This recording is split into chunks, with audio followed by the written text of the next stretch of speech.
Bapa yang baik, kami percaya bahwa Engkau sudah ada bersama kami dalam ibadah ini. Kami percaya melalui Roh-Mu yang kudus hari ini bekerja menerangi setiap hati dan pikiran kami. Kami mohon hari ini biarlah kami mendapat pencerahan lewat firman Tuhan.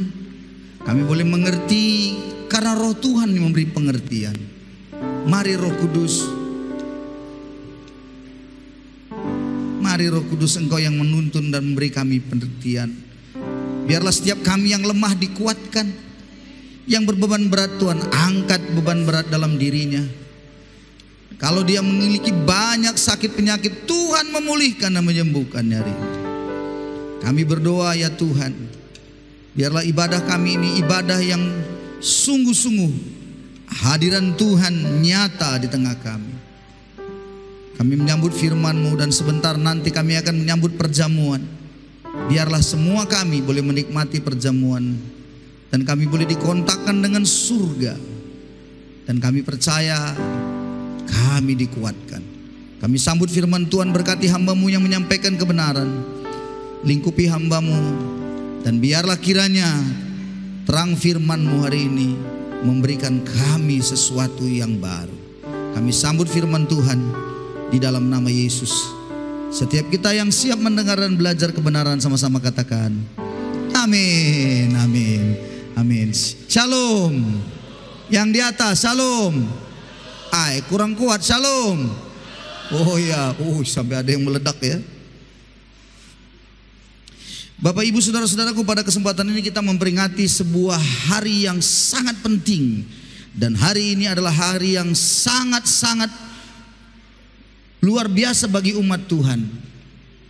Berarti memang hari ini harus disadari, dimengerti bahwa tidak ada sesuatu di dalam hidup kita kebetulan di dalam kita mengikut Tuhan. Dan salah satu yang terpenting yang harus kita rayakan dan kita harus hari ini mengerti adalah perayaan Jumat Agung. Mengapa disebut Jumat Agung? Jumat Agung itu di dalam konsep perjanjian baru, kematian Yesus, tetapi dalam konsep perjanjian lama itulah Paskah. Orang Israel keluar dari tanah Mesir menuju Kanaan, keluar dan mereka sebelum keluar merayakan Paskah. Dengan mereka memanggang anak domba, dagingnya mereka makan dan tidak boleh ada tulang-tulangnya yang patah. Lalu kemudian dimakanlah itu dengan sayur pahit dan roti yang tidak beragi. Dan sebelumnya darah anak domba itu harus dibubuhkan di kedua tiang pintu dan ambang atas. Begitu menurut kitab Keluaran pasal 12.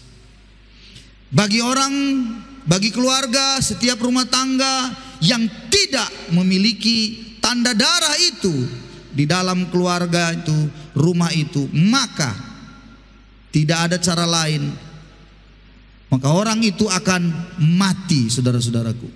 Anak yang sulung pasti akan mati. Segala sesuatu yang sulung di dalam rumah itu pasti mati.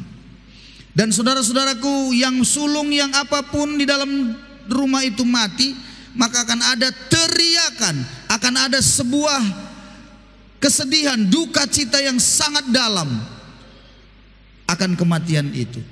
Tapi kalau ada yang tanda darah, maka tidak ada yang mati di dalam rumah itu. Itu artinya sebuah penggenapan yang nantinya akan diterima dalam perjanjian baru. Ada tanda darah dalam rumah itu. Itu berarti ada darah yang harus melekat dalam diri kita yang menyelamatkan kita. Tidak ada tanda darah, tidak bisa diselamatkan. Maka coba Anda bayangkan, kalau di dalam rumah itu anaknya baik sekali, penurut, baiknya luar biasa, tetapi ternyata orang tuanya tidak membubuhkan tanda darah pada kedua tiang pintu dan ambang atas. Itu berbicara salib, saudara-saudara, pada perjanjian baru. Dua tiang, ya, ambang atas. Nah seperti itu. Maka ketika anak itu sebagaimanapun baiknya, tidak ada tanda darah pada tiang pintu rumahnya, matilah anak itu. Tapi ada juga kalau anaknya agak bandelnya luar biasa, nakalnya luar biasa, tapi orang tuanya mengoleskan tanda darah pada tuang pintu ambang atas pintu rumah itu. Anak itu tidak mati, justru diselamatkan. Ingat baik-baik, itu bertanda apa bagi kita dalam perjanjian baru? Anda dan saya diselamatkan ternyata bukan karena perbuatan baik Anda, bukan karena Anda itu seorang yang pintar kali khotbah, tahu ayat-ayat, bukan. Tapi Anda diselamatkan karena ada tanda darah yang sudah tertumpah. Itulah di perjanjian baru digenapi di dalam Yesus Tuhan kita. Jumat hari ini, Jumat dirayakan, Jumat yang dimana Yesus mati. Pada waktu zaman perjanjian lama itu, pada waktu petang disembelihlah seekor domba. Yesus menggenapinya di kayu salib pada jam 3 petang. Jadi orang Yahudi mau merayakan Paskah, disembelihlah domba di rumahnya. Yesus menyelesaikan itu di Kalvari pada jam 3 petang. Jadi apa yang orang Yahudi lakukan digenapi Tuhan sudah untuk seluruh dunia di jam 3 petang di Kalvari, di Bukit Tengkorak. Mengapa dibilang agung? Karena kalau itu tidak terjadi, maka tidak ada keselamatan yang bisa kita peroleh. Ingat baik-baik, disebut Jumat Agung. Jadi Paskah itu bagi orang Yahudi hari Jumat, orang perjanjian baru Jumat Agung disebutkan. Kapan Paskah itu? Nanti 3 hari kemudian, yaitu hari Minggu, barulah orang umat perjanjian baru merayakannya sebagai sebuah kemenangan daripada kematian, kemenangan atas dosa, kemenangan atas semua perihal keduniawian. Dan dirayakanlah itu luar biasa. Makanya anak Tuhan, kita gereja beribadah hari Minggu, bukan hari Sabtu, apalagi Jumat sholat. Itu enggak betul. Haleluya saudara-saudara. Orang Kristen ibadahnya hari Minggu. Mengapa? Karena merayakan kemenangan Yesus. Dia bangkit dari antara orang mati. Ada yang bertanya juga pada waktu yang lalu, saya sudah jelasin.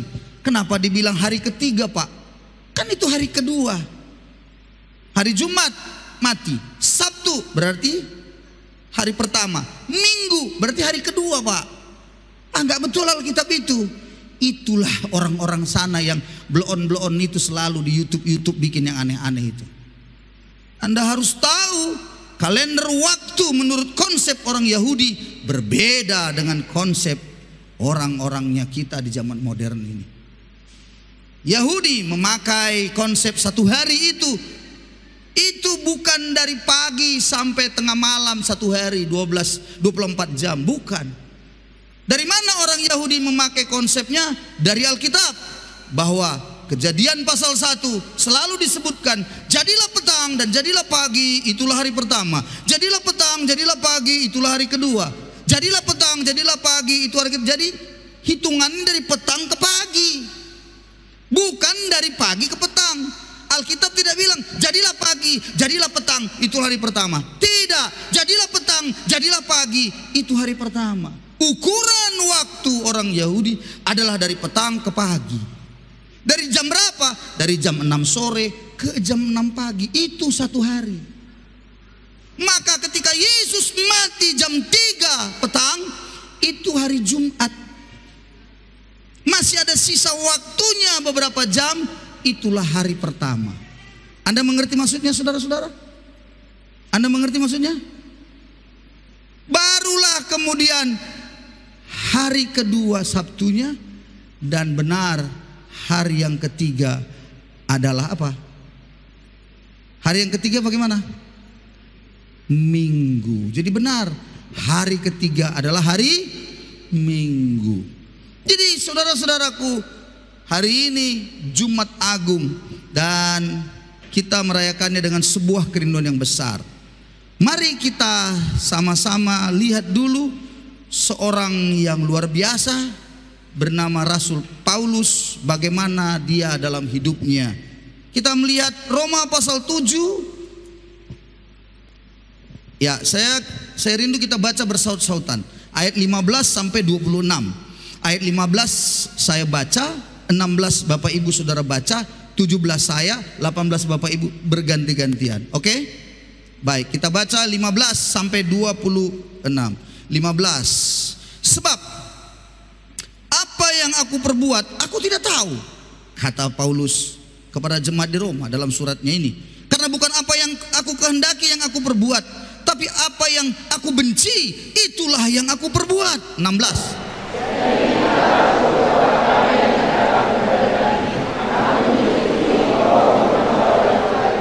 Kalau demikian, bukan aku lagi yang memperbuatnya, tapi dosa yang ada di dalam aku. 18.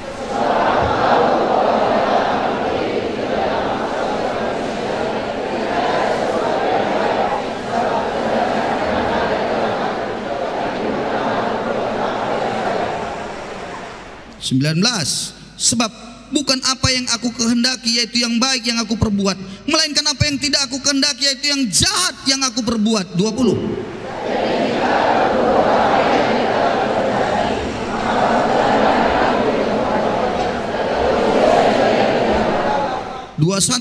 Demikianlah aku dapati hukum ini, jika aku menghendaki berbuat apa yang baik, yang jahat itu ada padaku. 22.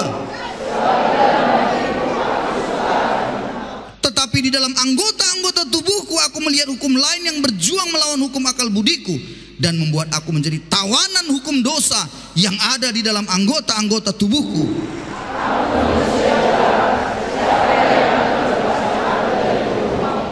Syukur kepada Allah oleh Yesus Kristus Tuhan kita. 26 sama-sama. Jadi dengan akal budiku aku melayani hukum Allah, tetapi dengan tubuh insaniku aku melayani hukum dosa. Dengarkan saya baik-baik. Paulus adalah seorang rasul yang sungguh luar biasa. Dia bukan orang bodoh. Dia bukan rasul jenis-jenis nelayan seperti Petrus begitu pekerjaannya. Enggak, dia orang yang pintar. Seorang yang cerdik, pandai, katanya itu cendekiawan begitu ya. Pandai orangnya. Itu sebabnya dia mengungkapkan jati dirinya. Siapakah dia sebenarnya? Di dalam kitab Filipi dia menuliskan satu tulisannya itu menyatakan siapa dia. Filipi 3 ayat yang keempat sampai yang keenam. Dia menjelaskan siapa dirinya. Menarik sekali kalau kita baca ini. Ayat yang keempat saya baca untuk saudara, Filipi 3 4 sampai yang keenam. Sekalipun aku juga ada alasan untuk menaruh percaya pada hal-hal lahiriah. Jika ada orang lain menyangka dapat menaruh percaya pada hal-hal lahiriah, aku lebih lagi percaya pada hal-hal lahiriah yang dilihat orang, yang betul-betul dipandang orang dengan kasat matanya. Aku lebih lagi katanya. Lalu disebutkannya, apa itu? Disunat pada hari ke-8. Dilihat orang, dia itu disunat pada hari ke-8. Kenapa? Karena itu aturan Yahudi. Yahudi dalam perjanjian lama menuliskan setiap anak harus disunat pada hari yang ke-8. Pada hari-hari ini baru diketahui kenapa disunat itu pada hari yang ke-8. Ternyata seorang anak disunat pada hari ke-8, menurut catatannya katanya tidak ada pendarahan. Jadi disunat pada hari ke-8 itu menurut aturan Yahudi. Dari bangsa Israel, sukunya Benyamin, orang Ibrani asli. Dan yang luar biasa, tentang pendirian pada hukum Taurat, aku orang Farisi. Jadi dia tahu banyak ayat. Dia ngerti hukum Taurat bagaimana melakukannya. Sangat piawai, pandai. Luar biasa bukan? Tapi apa yang dilakukannya? Ayat yang ke-6. Tentang kegiatan aku penganiaya jemaat, tentang kebenaran dalam mentaati hukum Taurat, aku tidak bercacat. Jadi semua aturan-aturan Yahudi itu, bagaimana ibadah, bagaimana puasa, bagaimana, semua dia ikuti. Sekarang kita lihat Ini adalah bulan puasa, bulan yang penuh berkah. Bukankah begitu katanya? Ya. Paulus sudah melakukannya. Dulu dia namanya Saulus. Dia melakukannya luar biasa. Bisa Anda bayangkan melakukan hukum Taurat begitu sempurna, tapi membunuh diperbolehkannya. Alangkah coba itu. Bengkok enggak itu? Penganiaya jemaat. Makanya waktu Stefanus dibunuh mati martir, dia dalangnya, dia ada di situ. Sekarang banyak orang seperti itu. Secara lahiriah melakukan semua ritual agamanya, melakukan semua ketetapan-ketetapan Tauratnya, tapi dia akan berkata, tidak masalah kalau kau bunuh orang, kau akan banyak diberkati Tuhan katanya. Anda bisa bayangkan ajaran bagaimana itu? Tahu, bukankah hukum Taurat bilang jangan membunuh, benar apa tidak? Iya, tapi menurut dia jangan membunuh itu hanya untuk agama Yahudi saja. Tapi untuk orang lain gak apa-apa, bunuh, halal darahnya, bunuh. Bayangkan saudara-saudaraku, itulah ajarannya dulu. Nggak ada masalah itu. Bukankah Taurat sudah bilang jangan mencuri, jangan mengucapkan saksi dusta, tapi dilakukan dengan alasan membela agama. Agama apa yang begituan menurut saya, saudara-saudara? Saya khawatir bukan membela agama, tetapi apa? Membela egonya, kepentingannya diri sendiri. Saya yakin itu. Saudara-saudaraku, Saulus seperti itu. Tidak bisa dipungkiri. Dia sudah menjelaskan siapa dia. Penganiaya jemaat, dia membela agamanya, Yahudinya, supaya kelihatan seorang yang sungguh-sungguh taat sebagai dia orang Farisi. Tapi saudara tahu, Roma 7 menunjukkan kepada kita bagaimana dia dahulu. Dia bilang begini, aku tahu apa yang baik katanya. Aku ngerti yang itu bagus, tapi anehnya yang jahatlah yang selalu aku lakukan. Bayangkan saudara-saudara. Aku tahu katanya. Aku tahu bahwa di dalam semua itu harusnya aku menjalani hidup. Berbuat baiklah harusnya aku. Tapi anehnya katanya, yang jahat yang kulakukan. Bukan apa yang baik, yang jahat yang aku perbuat. Padahal di dalam dirinya dia tahu. Pertanyaannya, mengapa dia jadi begitu? Bukankah dia sudah melakukan hukum Taurat? Katanya tadi kan tak bercacat, betul tidak? Tak bercacat berarti lengkap itu semua itu. Puasanya, sedekahnya, zakatnya, semua detail. Bayangkan saudara-saudara, kurang apa lagi itu? Tapi itu ternyata lahiriah saja. Dilihat orang dia itu orang baik, padahal di dalamnya keinginannya selalu baik, tapi yang dibuatnya jahat. Dosa yang dikerjakannya, hawa nafsu yang dilakukannya.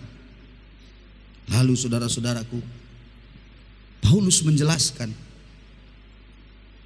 Jadi ayat 20, aku berbuat apa yang tidak aku kehendaki, maka bukan lagi aku yang memperbuatnya, tapi apa? Dosa yang diam di dalam aku. Jadi saudara-saudaraku, rupanya ada dosa di dalam dirinya. Berarti kesimpulannya, perbuatan baiknya, semuanya amal ibadah, semuanya yang dilakukannya tidak menyelesaikan dosanya. Ingat baik-baik itu. Tidak.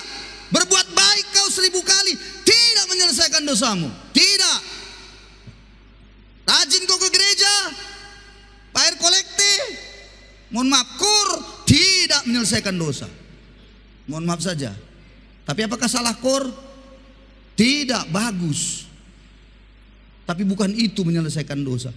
Nanti kita akan belajar. Setelah itu bagaimana nanti, setelah selesai dosa.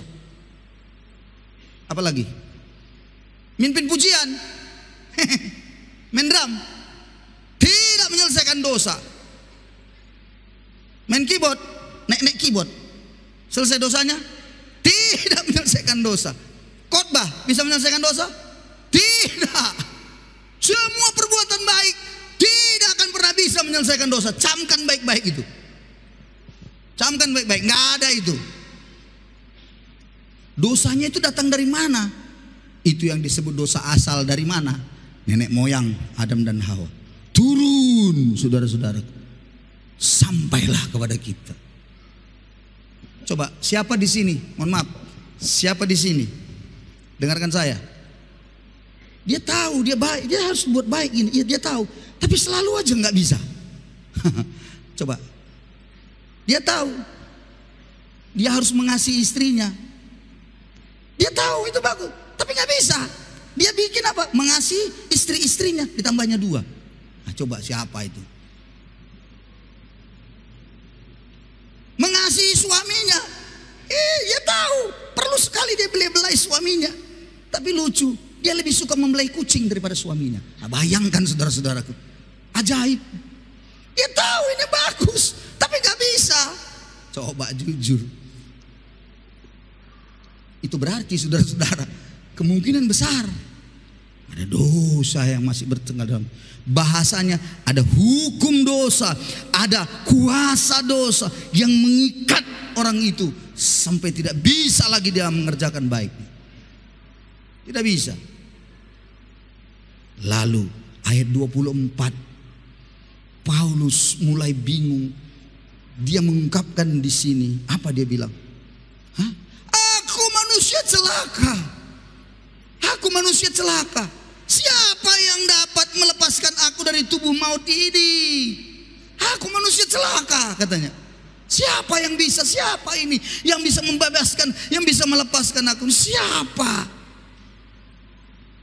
Padahal ingat ya, melakukan hukum Taurat tadi tak bercacat. Udah dibilang tadi kan? Tak ada cacatnya. Orang Ibrani asli. Dia termasuk kaum Farisi. Bayangkan itu. Orang Farisi itu luar biasa. Coba selalu perdebatan dengan Yesus, orang Farisi itu bagaimana? Tahu kan semua banyak ayat kan? Jago. Tapi dia tahu pada akhirnya. Dia sadar pada akhirnya bahwa ternyata tidak bisa menyelesaikan. Aku manusia celaka. Siapa yang bisa menyelesaikan dosa-dosaku, melepaskan aku dari tubuh maut ini? Ayat 25, dia berkata dengan bangganya, saya percaya, dia bilang, syukur kepada Allah. Siapa yang bisa melepaskan dia? Yesus Kristus Tuhan kita. Hei, dengarkan kita semua. Hanya Yesus yang bisa melepaskan engkau dari kuasa dosa yang mengikatmu. Hanya Yesus, bukan perbuatan baikmu. Bukan. Syukur kepada Allah. Yesuslah yang melepaskan. Yesuslah yang menyelesaikan dosa itu. Mengapa disebut tubuh maut?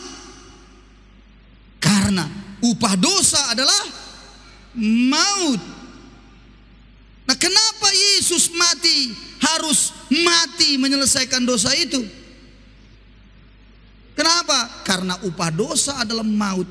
Maka kematian harus diterima Yesus, menyelesaikan dosa-dosa itu semuanya.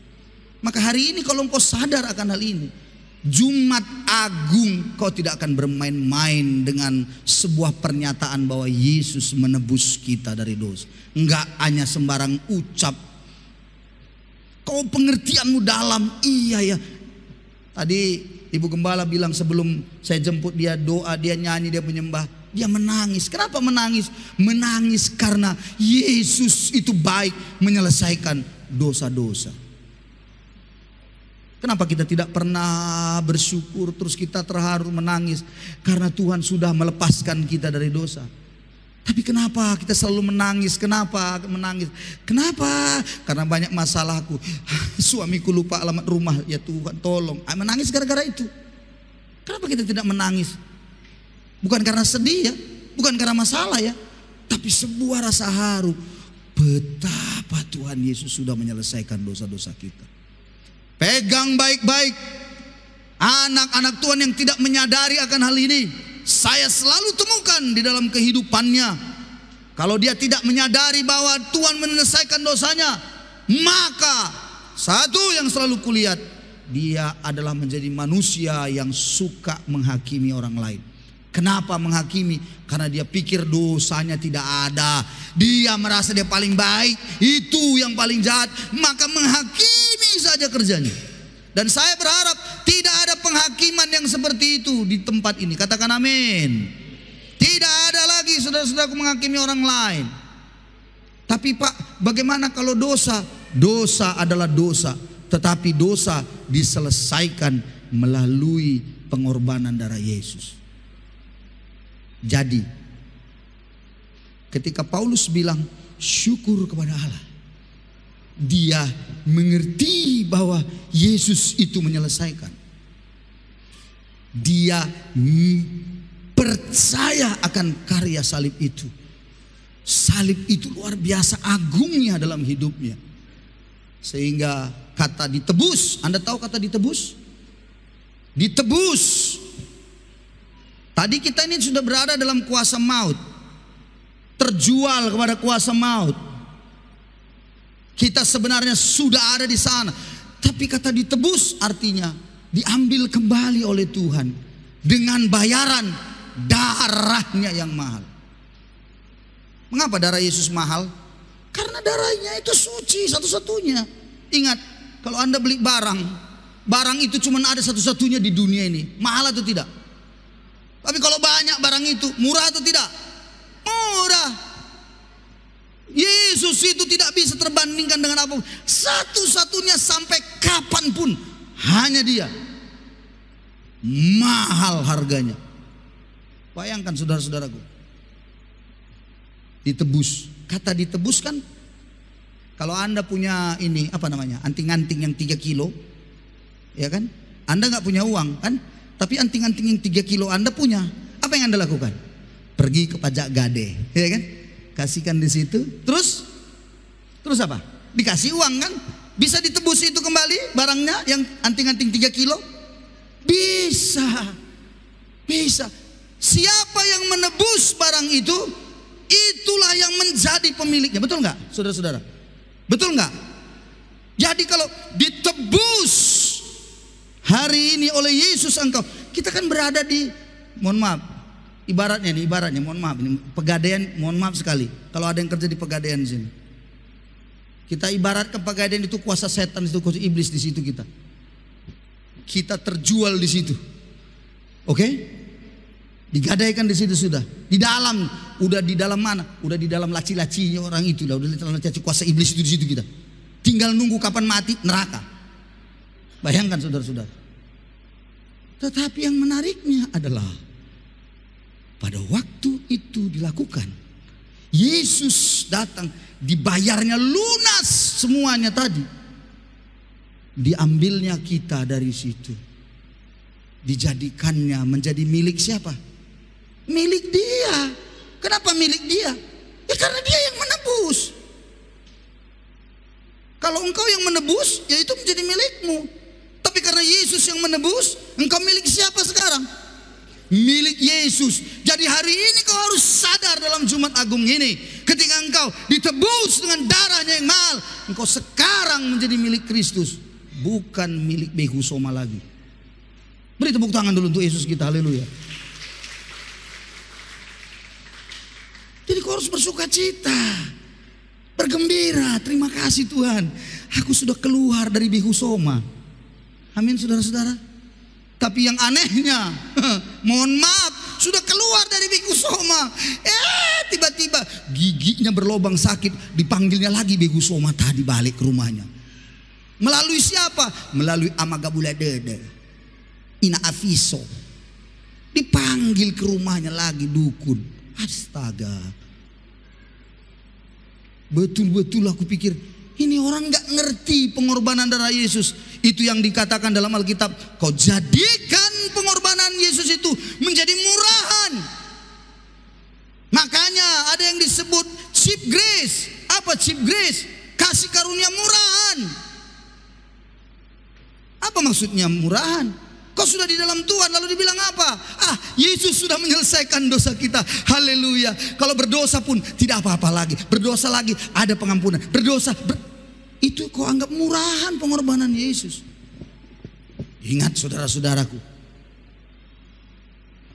memang waktu Yesus menyelesaikan dosa kita, dosa yang mana diselesaikannya? Dosa hari ini? Dosa yang mana diselesaikan Yesus di kayu salib? Dosa masa lalu selesai, dosa masa kini selesai, masa depan selesai. Hebat sekali Pak, enak kali. Ya itu kasih karunia. Lalu ada yang ngomong, kalau gitu Pak, dosa masa depan sudah diampuni Tuhan. Puji Tuhan Pak. Nggak apa-apa kita berdosa, lu salah nih ya, lu salah. Begitu. Dengarkan saya baik-baik. Orang yang sudah menjadi milik Kristus, ya, sudah menjadi milik Kristus, dia, saya yakin dan percaya, begitu dia jatuh ke dalam dosa, dia tidak akan pernah bisa tenang hidupnya.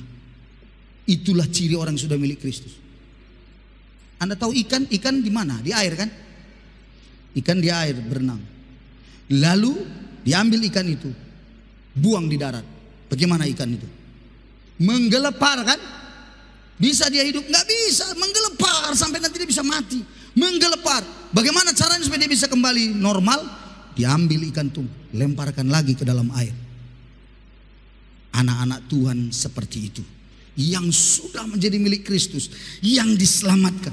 Begitu dia jatuh ke dalam dosa, dia bukannya malah salah dia.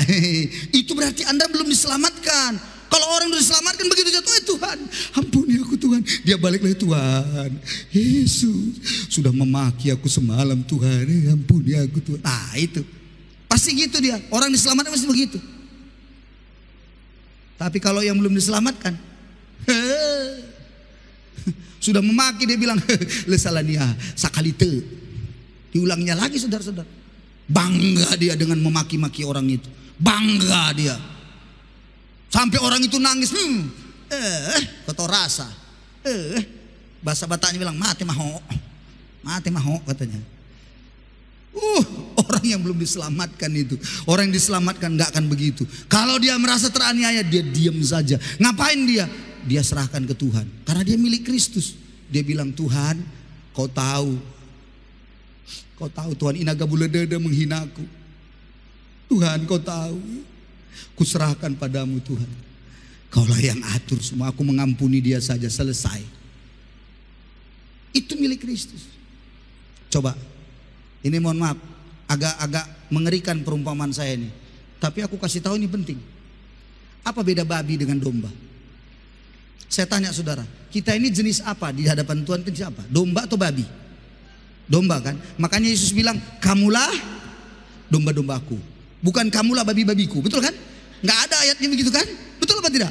Kamulah domba-dombaku, kawanan domba. Betul ya? Lah pertanyaan saya, kalau kamulah domba-dombaku, apa bedanya dengan babi-babiku? Coba, apa beda babi dengan domba? Ada beberapa sih, tapi aku kasih 2 aja supaya jangan stres. Ada 2 bedanya yang penting.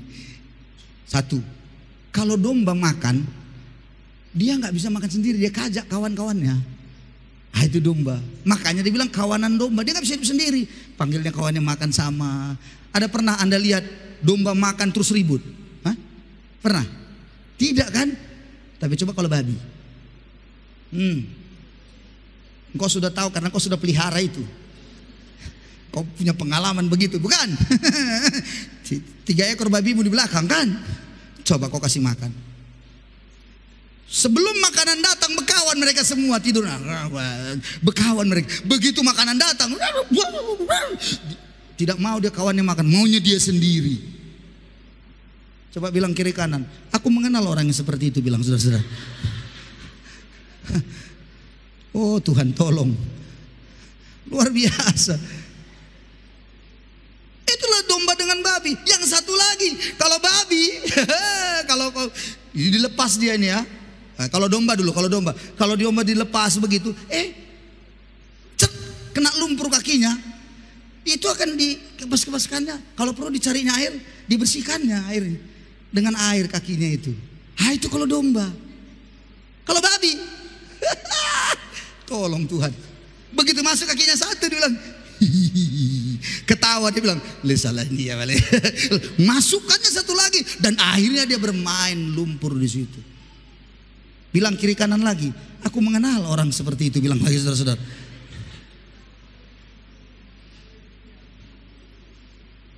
Saudara-saudaraku, kalau kita sudah milik Kristus, saya yakin dan percaya, begitu kita jatuh dalam dosa, kita nggak akan bisa tenang di situ. Bedakan hidup di dalam dosa dengan jatuh ke dalam dosa. Kalau orang yang belum milik Kristus, dia akan hidup di dalam dosa. Bukan hanya jatuh, tapi hidup di situ. Sama seperti babi tadi, begitu dia jatuh ke dalam dosa, dia hidup di kubangan itu. Tapi kalau orang dalam Tuhan, seperti domba, jatuh dia dalam dosa, dia akan angkat, dia akan lari, dia akan cari untuk membersihkan. Maka orang yang di dalam Tuhan, begitu dia jatuh ke dalam dosa, dia hidupnya tidak akan tenang. Dia bilang, Tuhan ampuni saya, ampuni saya. Saudara-saudaraku, pada kesempatan ini Jumat Agung yang berbahagia ini bagi kita semua, betapa besarnya pengharapan saya untuk saudara hari ini. Oh, Anda semua yang menjadi milik Tuhan, Anda terus bekerja menggerakkan hidup Anda, mengerjakan keselamatan yang Tuhan sudah beri dalam hidup saudara. Amin, saudara-saudaraku. Apa jaminannya kita keselamatan itu? Apa jaminannya? Apa? Mari kita lihat satu ayat dulu.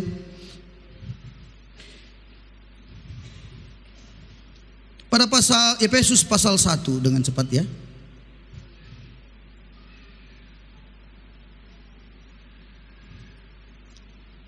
Ayat yang ke-13. Di dalam Dia kamu juga, karena kamu telah mendengar firman kebenaran, yaitu Injil keselamatanmu.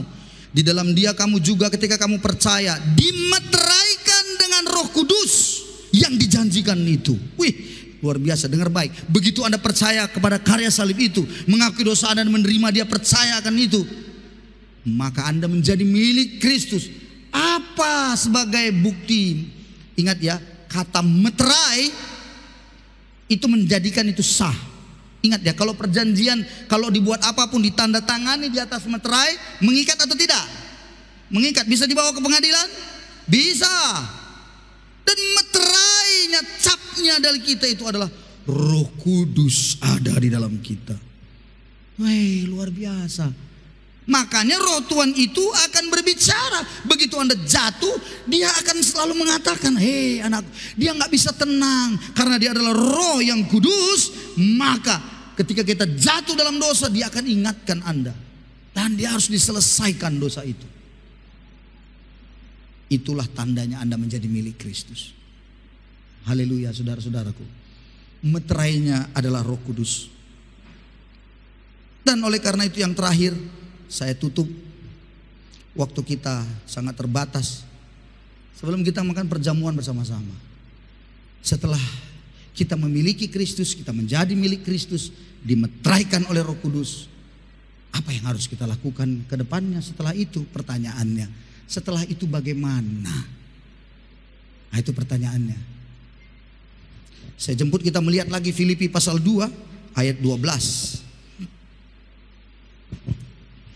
Filipi pasal 2 ayat 12. Mari kita baca bersama-sama ayat 12. Filipi 2 ayat 12. 2, 3 ya. Hai saudara-saudaraku yang kekasih, kamu senantiasa taat. Karena itu tetaplah kerjakan keselamatanmu dengan takut dan gentar, bukan saja seperti waktu aku masih hadir, tetapi terlebih pula sekarang waktu aku tidak hadir. Karena ayat 13, karena Allah lah yang mengerjakan di dalam kamu baik kemauan maupun pekerjaan menurut kerelaannya. Tetaplah kerjakan keselamatanmu. Jadi kalau kau sudah selamat dan kau sudah menerima kasih Tuhan itu, bagianmu sekarang adalah kerjakan keselamatan itu. kerjakan. Artinya ada dua hal penting. Mengerjakan keselamatan itu buat saya belajar dari Yesus. Coba belajar dari Yesus. Bagaimana? Waktu Yesus mati di kayu salib, apa yang dia berikan bagi kita? Nyawanya yang terbaik. Betul ya? Betul kan?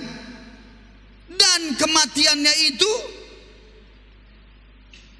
menjadikan satu orangkah, dua orangkah, atau seluruh duniakah bisa diselamatkan? Seluruh dunia, bukan? Maka kalau buat saya mengerjakan keselamatan itu, ya, menjadi satu kalimat sederhana saja buat saya adalah engkau melakukan yang baik yang bagimu kau lakukan dengan kemampuanmu, kebisaanmu, itu semua. Hanya pertanyaannya, seberapa bermanfaatkah hidupmu bagi banyak orang? Itu kerjakan keselamatan. Kau ada di satu tempat, ketika kau mengerjakan keselamatanmu, kau bisa tanya pada dirimu, seberapa banyak orang yang menerima manfaat dari hidup saya ada di situ. Itu dia kerjakan keselamatan. Seberapa banyak? Seberapa banyakkah engkau ada di situ dan kau berkata kepada dirimu bahwa aku mau menjadi orang yang bermanfaat. Bagi kata Alkitab, pakai bahasa Alkitab, menjadi berkat bagi orang lain. Itu bahasa Alkitab. Bahasa sehari-hari saya ambil, hidupmu bermanfaat bagi orang lain. Jadi kalau kau kerja, kau harus lihat, apakah yang kau kerjakan itu bermanfaat bagi orang? Apakah orang lain merasa diberkati dengan apa yang kau kerjakan? Lalu yang kedua, kau tetap kerjakan seperti Yesus memberikan yang terbaik dalam hidupnya, itu nyawanya sendiri. Maka yang kedua, belajarlah engkau memberi yang terbaik dalam hidupmu. Jangan yang hanya sekedar-sekedar saja. Yang terbaik. Apa yang terbaik? Berikan untuk Tuhan. Kenapa? Karena engkau sudah menjadi miliknya Tuhan. Amin, saudara-saudaraku. Pulang dari sini, kerjakanlah keselamatan itu. Tapi bagi hari ini kalau engkau merasa, saya belum selamat Pak, kayaknya masih 50-50. Mana maksudnya 50-50? Ya kadang surga, kadang neraka, kadang surga, kadang neraka. Oh Tuhan, tetapkan hatimu hari ini. Jangan gitu. Bayangkan kalau kau satu di perahu Tuhan, satu di perahu neraka. Begini-beginilah kau jalan. Betul nggak saudara-saudara? Tetapkan hatimu. Serahkan dirimu pada Tuhan. Kesempatan yang baik di Jumat Agung ini. Engkau berkata, iya Tuhan, aku orang berdosa. Betul. Iya betul Tuhan. Ingat ya, dosa yang satu kalau kau lakukan dan tidak kau selesaikan akan menghasilkan dosa-dosa yang lain. Beranak pinak dia, beranak cucu. Dosa main judi, tidak selesaikan, tambah dia akan masuk mabuk. Nggak kau selesaikan, main perempuan. Nggak kau selesaikan lagi, tambah lagi menipu. Nggak selesaikan lagi, korupsi. Itu banyak itu. Makanya kalau udah tahu kau satu dosa, tetap udah tahu kau dirimu bahaya ini. Sebagai milik Kristus, engkau tidak akan berpikir lama, kau akan kembali. Tuhan, aku harus menang. Selesaikan ini Tuhan, aku harus selesaikan. Tanggalkan cepat. Oh Anda, orang yang nonton pornografi berdosa. Nonton pornografi, ada yang bilang gini, kan tidak melakukan Pak, kan hanya nonton saja. Dosa yang satu menghasilkan dosa yang lain. Percayalah, habis satu nanti pasti terjadi yang aneh lagi. Habis itu tambah lagi. Coba bayangkan, kita aja berbohong aja bisa nambah 2, 3. Coba ya, kita bilang sama istri kita, Mah, bilang nanti sama orang itu, kalau aku tidak ada. Iya, oke kan? Ada di dalam dia. Terus datang orang itu, entah siapa lah nggak tahu. Mana bapak bu begini-begini? Aduh, nggak ada dia gini-gini. Terus dibilang, jangan bohong bu, begini. Sakit istrinya jujur dibilang, iya sih pak, tadi memang dibilang bapak. Dibilang bapak tadi sama suami saya, bilang nanti, bilang aku tidak ada, makanya aku bilang tidak ada. Oke. Akhirnya jumpa orang itu dengan bapak itu tadi di rumah di suatu tempat. Dibilang, kenapa kau bilang kau tidak ada? Dibilang istrimu, kau suruh dia tidak ada, kau bilang. Padahal kau ada. Apa jawaban bapak itu? Oh, lupa aku tadi bahwa memang sebenarnya sudah di rumah aku. Kan nambah 2 kan dosanya kan? Nambah kan dosanya kan? Lupa aku tadi, sebenarnya sudah dari di rumah terlupa aku bilang bahwa aku sudah ada. Coba bayangkan. Nambah tadi 1, nambah lagi 2 kan? Ngeri saudaraku. Halo, yang hari ini sadar iya ya. Kalau hari ini sadar iya dosaku, iya ya. Bagus. Artinya kau sudah diselamatkan. Kalau belum, enggak dosamu ada. Bro, salah nia. Disalibkanlah kau besok. Lebih bagus kau disalibkan di pohon karet sana, situ disalibkan menggantikan Tuhan Yesus. Bukan Jumat Agung besok, karena besok Sabtu Agung. Kau sendiri situ salibkan. Mau sampai kapan lagi kita enggak tobat-tobat, mau sampai kapan? Mumpung hari ini Jumat Agung, Yesus sudah menyelesaikan dosanya untuk kita. Marilah kita bersyukur hari ini. Serahkan dosamu, datang pada Tuhan, mohon pengampunan. Dia baik untuk saudara dan saya. Mari kita beri tepuk tangan pada Yesus kita. Mari kita datang kepada Tuhan. Haleluya.